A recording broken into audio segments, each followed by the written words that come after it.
Preparations before installation. The first step. Thoroughly clean the whole car, especially the corners and edges where dirt and dust can accumulate without being visible.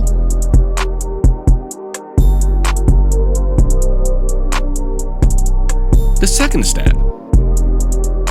It is recommended to use liquid soap for easy application. This will reduce adhesion and avoid glue lines.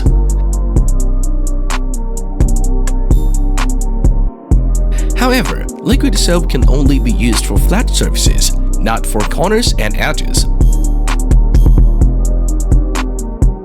The third step.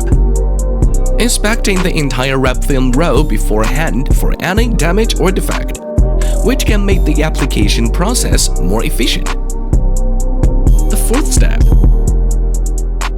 Cut the wrap according to the dimensions of each part of the car. Keep 10 centimeters or more extra on each side to ensure that it is sufficient.